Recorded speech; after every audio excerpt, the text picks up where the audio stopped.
One of the hallmarks of authoritarian regimes is they are nasty to the media. Anybody that reports critically about what they're doing, or that they even perceive to be reporting critically, even if they're just reporting the facts, they become the target of anger. And sometimes they become the target of prosecution. And in some places, they get killed. We're not there yet in the United States, fortunately. But Donald Trump yesterday, during this NATO press conference in the Netherlands, which, by the way, Trump struggled to say Netherlands many times, Trump went after a CNN reporter and then said to everybody, "What are you people doing? Why aren't you telling the story as I want it told?" And this is an authoritarian who isn't in control enough of the media outlets for his liking. Let's take a look at this. This is really ugly stuff. Fake news wants to say. But you're not disputing the report said what it said, even though it was initial. The report said what it said, and it was fine. It was severe, they think, but they had no idea. They shouldn't have issued a report until they did, but we've gotten the information. I think Pete said it better than you can say it. And, you know, you should be proud, you, especially you, should be proud of those pilots, and you shouldn't be trying to demean them. No, there's those pilots flew at great risk of big Imagine talking to members of the press like this. chance that they've never come back home and see their husbands or their wives. Let me just tell you, you and NBC, fake news, which is one of the worst, and CNN, New York Times, are all bad. They're sick. There's something wrong with them. But you know what? You should be praising those people instead of trying to find some. By trying to go and get me, you're hurting those people. They were devastated. You know, I got a call from Missouri, great state, that I won 3 times by a lot. And I got a call that the pilots and the people on the plane were devastated because they were trying to minimize the attack. And they all said it was hit.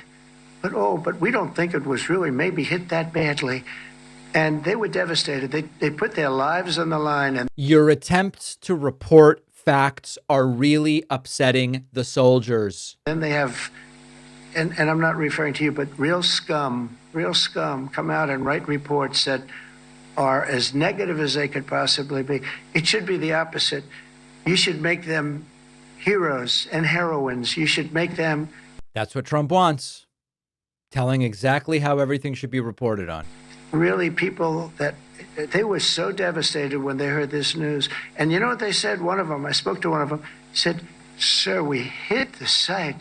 It was perfect. It was dead on."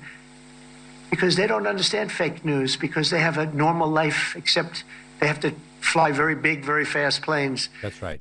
Why can't you base all of your reporting around really big, tough members of the military who are upset by your reporting and also don't understand fake news? What a vote of confidence from Trump. And it's interesting because if you really look at the language, even though what he's trying to do is attack the media for the reporting, he's kind of demeaning to the service members. They can't handle reporting that attempts to comport to the facts. They don't understand fake news. Here's another clip of Trump during this rant.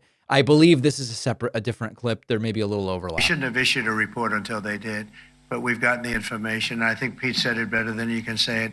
And, you know, you should be proud, you, especially you, should be proud of those pilots, and you shouldn't be trying to demean them. No, there's those pilots flew at great risk. All right. Okay. So there's overlap here with the earlier clip.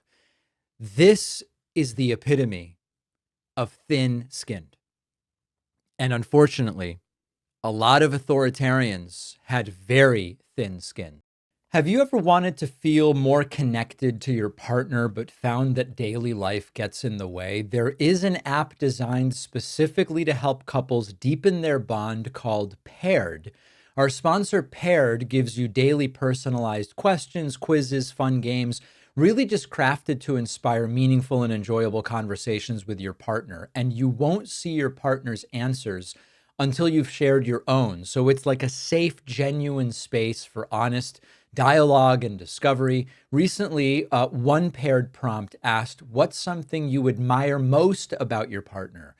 Answering this simple question created a conversation with my girlfriend and highlighted things that we sometimes overlook.